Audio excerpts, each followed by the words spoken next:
Sampurasun. Sampurasun. Terima kasih atas kekompakannya. Baik, izin memperkenalkan diri. Sebelumnya terima kasih banyak atas kesempatan dan waktunya kepada Bapak Moderator, Bapak Haji Anton, dan juga salam hormat. Siap.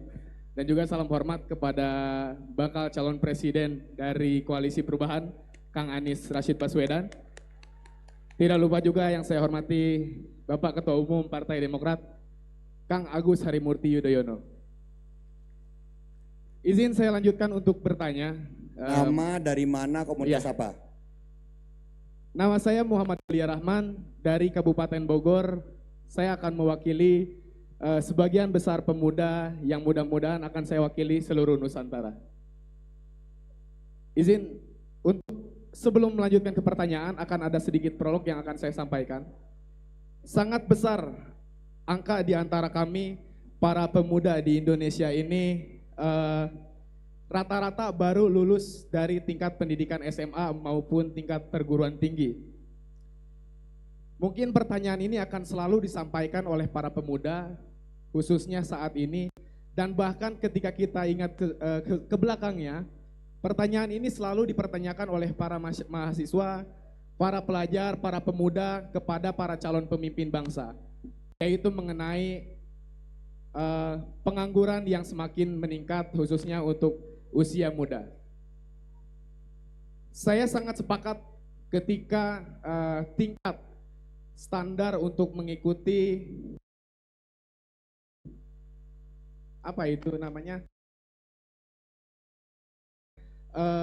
penerimaan calon pekerja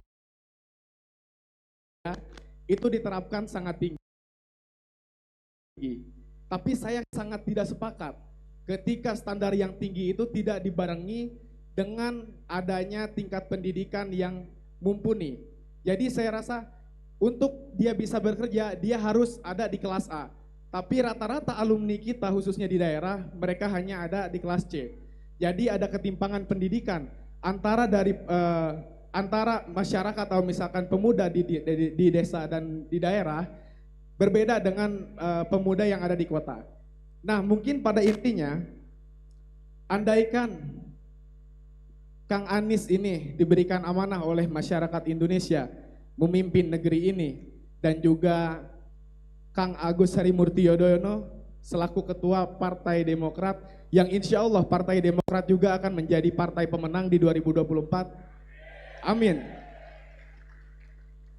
Apa langkah konkret yang akan diberikan untuk menjawab keresahan pemuda ini? Karena punten, ketika kita berbicara kita akan, itu terrealisasi di atas, katakanlah di tingkat kementerian sampai ke dinas. Akan tetapi tingkat masyarakat itu tidak tersentuh sama sekali. Baik itu program yang dikatakan prakerja dan lain sebagainya untuk para pemuda, pada akhirnya realisasinya itu jauh dari target pemerintah. Jadi mungkin itu pertanyaan dan sekaligus aspirasi yang saya harapkan jawaban yang konkret dari calon pemimpin kita yang luar biasa, dua orang di depan kita semua ini. Mungkin itu sebelum saya tutup, izin untuk menyapa pemuda ya Pak Kang Anton ya, boleh ya? Mangga 1 menit. Kumaha barudak? Kurang kompak. Kumaha barudak? Well pisan. Hatur nuhun atas waktu dan kesempatannya. Saya Muhammad Rahman. Hatur nuhun. Assalamualaikum warahmatullahi wabarakatuh. Sawang Sunda. Oke, terima kasih Kang Rahman. Sekarang sebelah kiri kita cari petani. Mana petani? Petani mana petani? Angkat tangan. Ya, kasih mic. Kasih mic.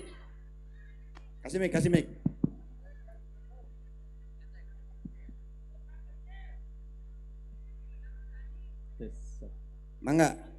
Namina saha Cimana dari komunitas petani ya.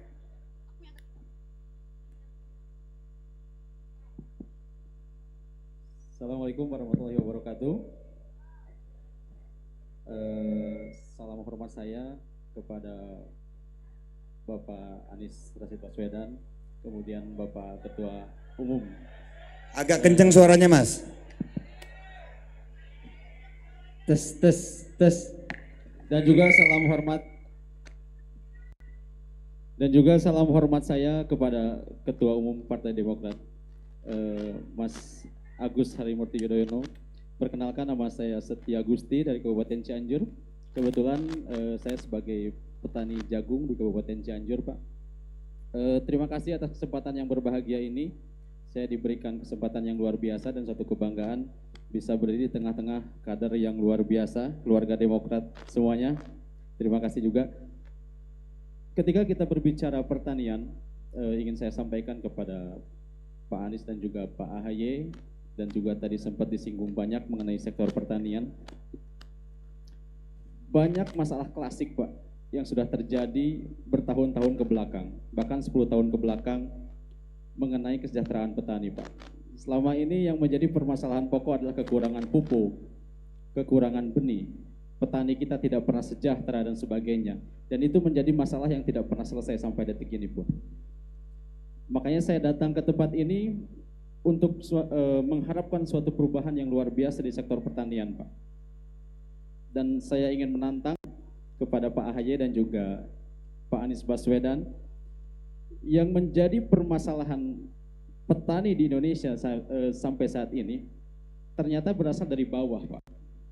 Berasal daripada kelompok tani, Pak. Yang patut diduga di setiap kabupaten kota bahkan provinsi banyak kelompok tani bodong atau ilegal, Pak. Sehingga apa? Yang menjadi dasar bantuan untuk subsidi pupuk, subsidi benih, dan subsidi yang lainnya, bahkan bantuan alat-alat daripada pemerintah, itu berdasarkan CPCL daripada petani, Pak, yang ada di kabupaten kota. Yang sampai saat ini pun ketika kita berbicara masalah kesejahteraan dan sebagainya, saya berharap dan memohon untuk revitalisasi kelompok tani, Pak. Karena hanya kelompok tani yang tidak pernah tersentuh KPK, Pak. Hanya kelompok tani yang tidak pernah tersentuh korupsi dan sebagainya, Pak. Itu mungkin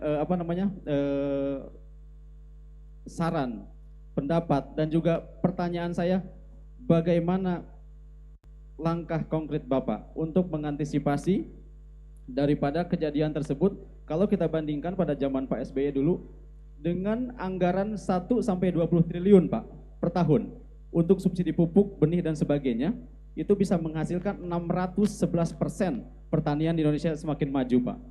Tapi sampai saat ini 10 tahun ke belakang dengan anggaran 30-40 triliun untuk subsidi pupuk, subsidi benih, dan sebagainya, tapi tidak meningkatkan kesejahteraan rakyat, bahkan semakin menurun. Memang secara data dimanipulasi kita bisa, Pak. Wah, surplus, kemudian swasembada dan sebagainya. Tapi dengan kondisi saat ini sebagai petani kita menjadi susah, Pak. Pupuk kurang dan sebagainya, padahal secara logika dasarnya ketika data itu datang daripada kelompok tani, berarti tidak akan ada petani yang kekurangan pupuk subsidi dan sebagainya. Mohon langkah konkret. Dan satu lagi, Pak, bagaimana kehadiran pemerintah untuk menjadi off-taker secara resmi di negara Republik Indonesia ini, sehingga untuk harga pangan kita di nasional semakin stabil, Pak. Jadi tidak ada petani yang dirugikan. Terima kasih. Assalamualaikum warahmatullahi wabarakatuh. Nuhun Kang Setia. Punten Kang, petani naon Kang? Tani jagung, Pak. Jagung, kirain bawang. Enggak mau pesen. Oke. Hei siapa dia? Saya mau tanya mama sekarang. Ibu-ibu, angkat tangan sebelah kanan. Mana ibu-ibu? Ya, mangga dikasih mic. Terima kasih pada moderator. Assalamualaikum warahmatullahi wabarakatuh.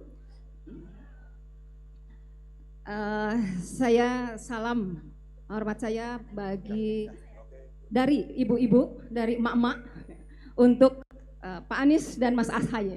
Salam hangat dari emak-emak semuanya.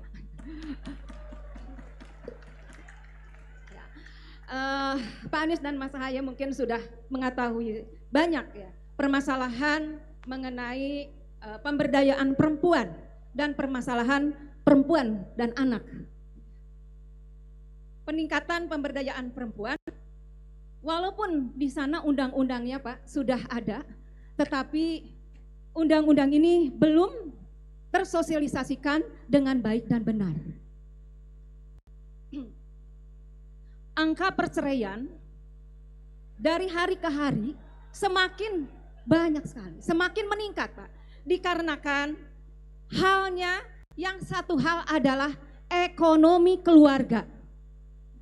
Dengan ekonomi keluarga yang melemah, akhirnya banyak yang menjadi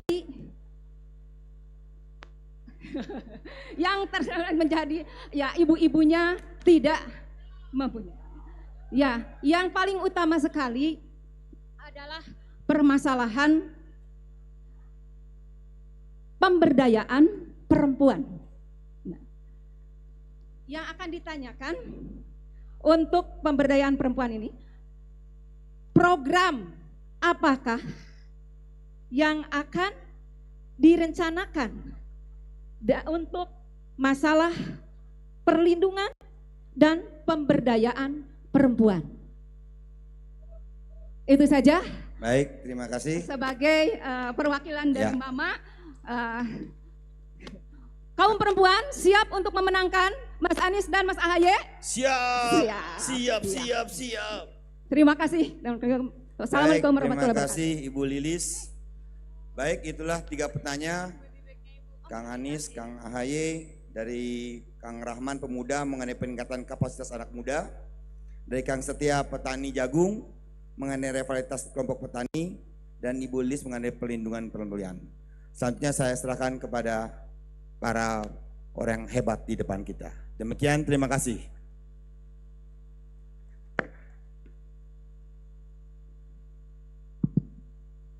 Terima kasih untuk Bu Lilis, Kang Setia, Kang Rahman ya sudah membagi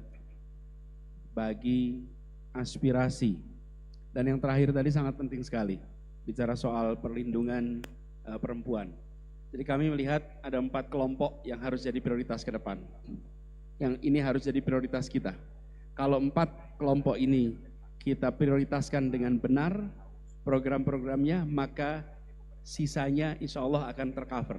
Siapa itu? 1, perempuan, khususnya ibu hamil.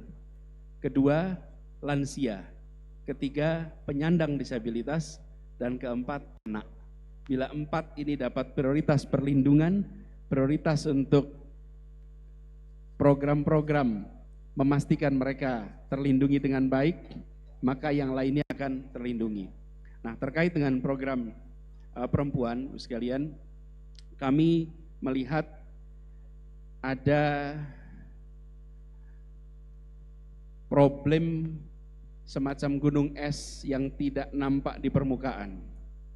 Mulai dari kekerasan pada perempuan sampai dengan problem kekurangan gizi bagi perempuan yang konsekuensinya pada anak-anaknya. Karena itu kami melihat nomor 1 harus ada sikap tegas dari pemerintah. Zero tolerance terhadap kekerasan pada perempuan. 0, zero tolerance. Dan itu harus diturunkan dalam bentuk ukuran-ukuran yang setiap pemerintah daerah, karena eksekusinya di mana? Di pemerintah daerah. Daerah dinilai oleh pemerintah pusat dalam penanganan perlindungan perempuan.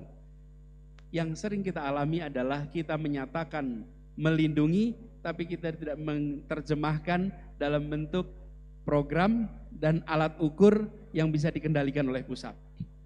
Kenapa? Karena pelaksanaannya akan dilakukan oleh pemerintah daerah. Kemudian yang kedua adalah terkait dengan aktivasi PKK.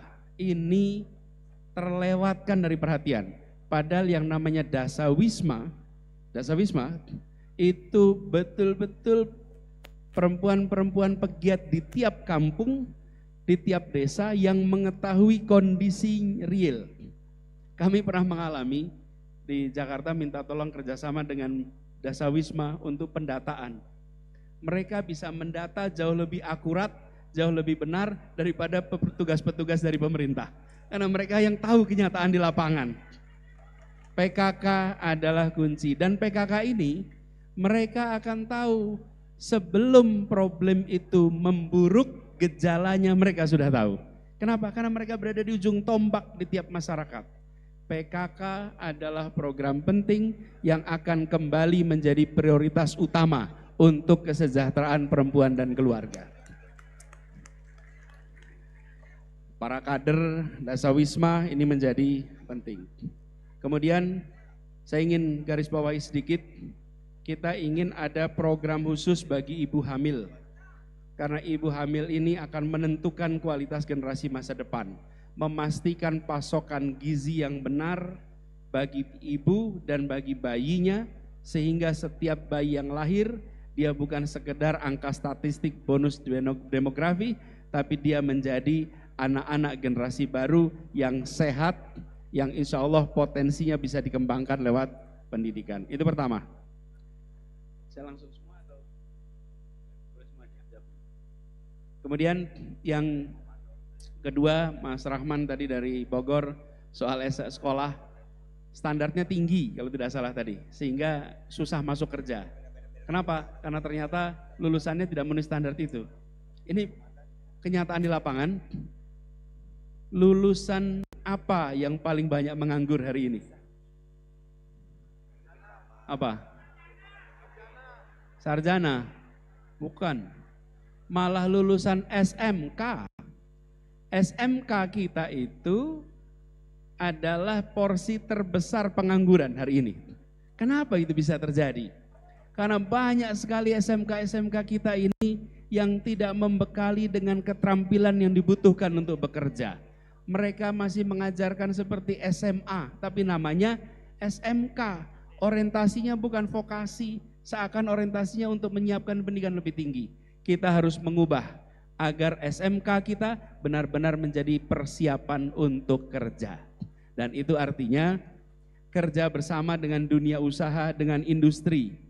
Bahkan kami melihat SMK itu tidak perlu menghabiskan investasi terlalu besar untuk alat-alat. Bila mereka bisa kerja praktek di perusahaan-perusahaan, di pabrik-pabrik, di industri, sehingga mereka malah belajar menggunakan alat-alat terbaru. Seringkali kalau datang ke SMK, alatnya umurnya 20 tahun, 25 tahun, yang ketika di industri alat-alat itu sudah tidak dipakai lagi. Gap ini besar sekali. Karena itu perhatian pada menggeser orientasi SMK dari akademik menjadi praktis, itu agenda utama supaya para lulusannya tidak menjadi penganggur, justru belum lulus sudah bisa mendapatkan pekerjaan. Pak Setia, petani jagung yang tadi menceritakan tentang kenyataan banyak kelompok tani palsu. Bahkan ada 30 ton benih jagung di Sukabumi ya. Ya maaf, di Cianjur. Tapi pertanyaan, siapa yang nanam sebanyak itu? Karena nggak mungkin dibutuhkan sampai 30 ton benih jagung di sana. Setuju, ini perlu menjadi perhatian dan memang harus ada panggilan moral. Panggilan moral Bapak sekalian. Bahwa petani, sektor pertanian, pedesaan itu belum sejahtera. Ingatkan kepada semua, janganlah kalian menjadi pribadi-pribadi yang menggerogoti mereka yang masih miskin. Jahatnya 2 kali lipat kalian itu. Ingatkan itu. Dan ini semua sekalian panggilan moral. Langkah hukumnya ada, tapi panggilan moralnya harus ada. Rendahnya luar biasa. Karena mengambil justru dari mereka yang sulit. Dan ini harus menjadi perhatian bagi para kepala daerah. Jadi saya melihat ada panggilan moral. Yang kedua adalah perintah untuk penegak hukum. Tidak boleh membiarkan praktek-praktek pemalsuan seperti ini yang kemudian dampaknya kita rasakan petani yang sesungguhnya, kelompok tani yang sesungguhnya, bahkan gapok tani yang sesungguhnya malah tidak mendapatkan subsidi. Jadi Pak, saya lihat ini perlu ada mekanisme pelaporan. Harus ada mekanisme pelaporan, harus ada sebuah tim khusus di tiap wilayah, sehingga bila ada praktek-praktek seperti ini, mereka tahu kemana harus melaporkan dan langkah apa yang harus dikerjakan. Kemudian soal off-taker, kami melihat perlu ada secara serius pengembangan KUD ataupun BUMDes agar mereka bisa menjadi off-taker yang ditopang oleh pemerintah. Pemerintah siap, harus disiapkan untuk mengambil produk-produk yang ditampung oleh BUMDes dan KUD masuk ke dalam pasar. Ini harus disiapkan, bisa pemerintah sendiri membentuk semacam badan usaha, bisa juga pemerintah memfasilitasi swasta. Caranya berikan tanahnya sehingga swasta tidak harus membeli tanah, pinjami tanahnya, mereka bangun gudang dan menjadi swasta yang siap menjadi off-taker atas produk-produk pertanian. Mungkin itu jawaban saya. Mas Agus silakan Mas Agus.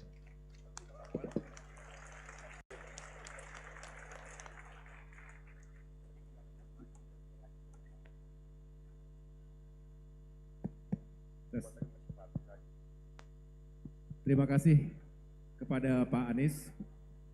Bisa dinaikkan sedikit suaranya? Tes 1, 2, 3, izin Dom. Tes 1. Terima kasih kepada Pak Anies. Tadi sudah menjelaskan, merespons, menjawab 3 pertanyaan yang menurut saya mewakili dari sejumlah komunitas, profesi dan juga daerah. Saya hanya ingin memperkuat apa yang telah beliau sampaikan karena menurut saya sudah sangat jelas. Tadi dari Kang Setia sebagai petani ya. Mana tadi Kang Setia?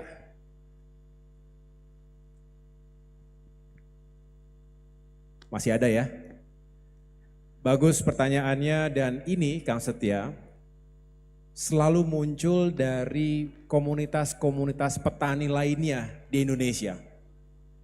Kami berdua sering berkeliling Nusantara, sering melakukan dialog, dan paling sering termasuk diantaranya mendengarkan keluhan dari para petani kita. Dan ini penting ketika kita tahu negara kita masih ditetapkan sebagai negara agraris, artinya profesi petani ini menjadi sangat penting. Apalagi kalau kita berharap Indonesia juga terus membangun kemandirian dan ketahanan pangan. Kalau petaninya tidak sejahtera, jangan berharap banyak Indonesia bisa menjadi negara yang memiliki kemandirian pangan.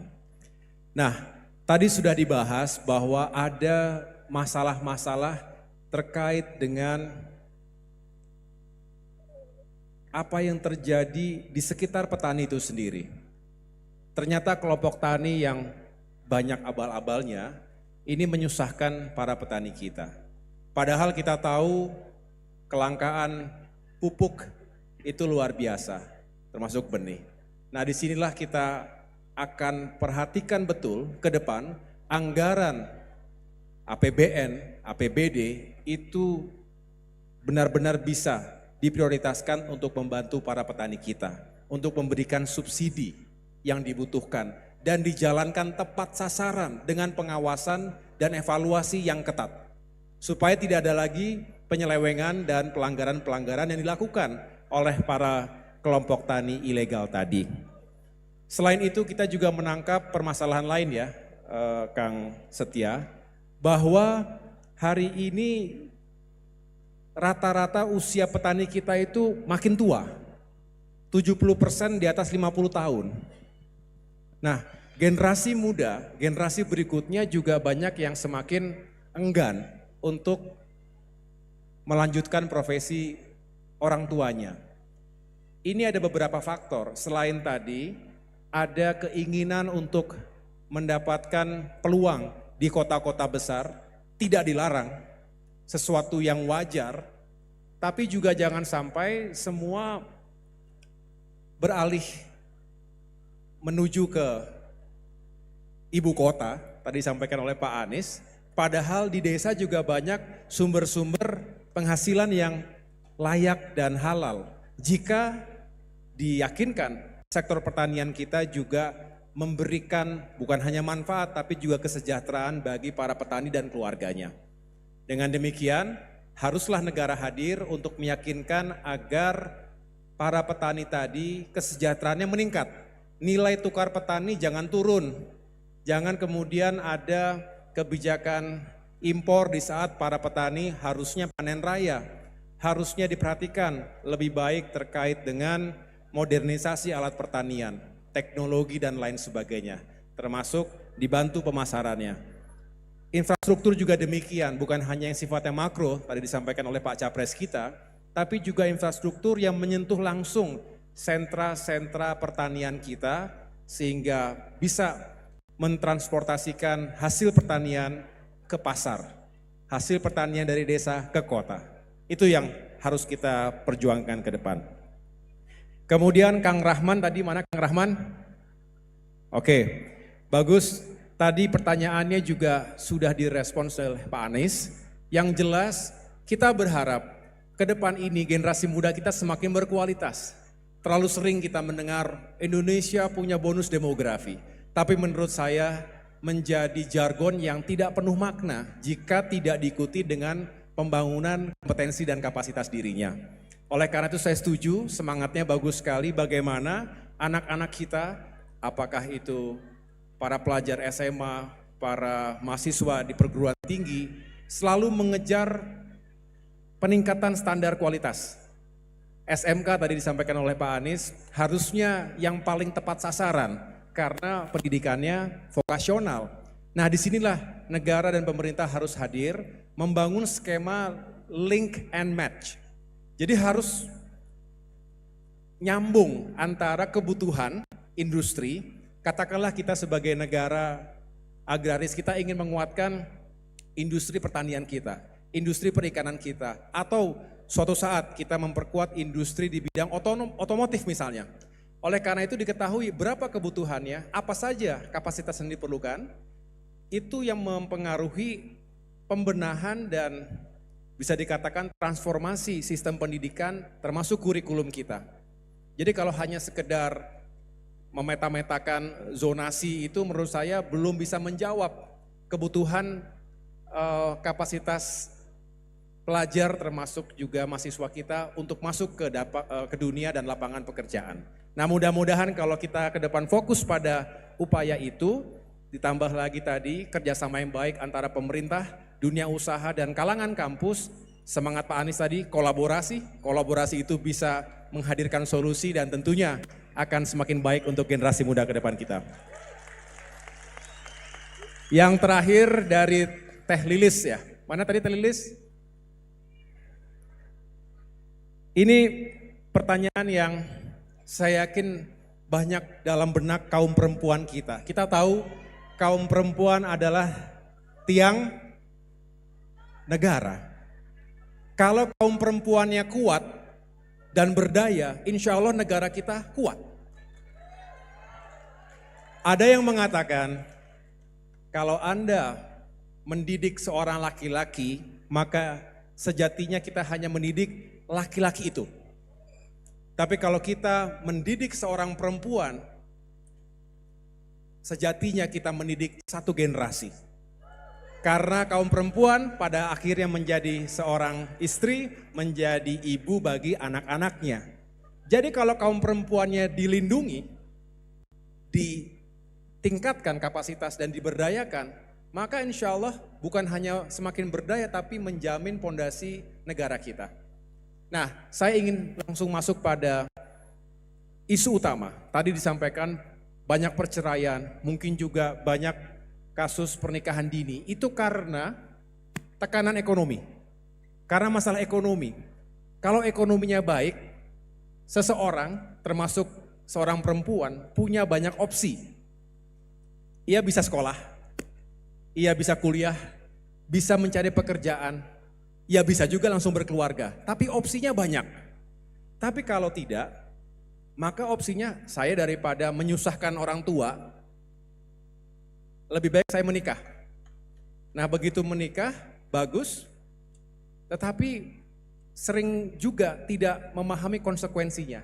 Bahwa menikah di usia yang relatif muda, itu tentu juga harus menyadari ada kebutuhan untuk memiliki kemandirian finansial sebagai keluarga.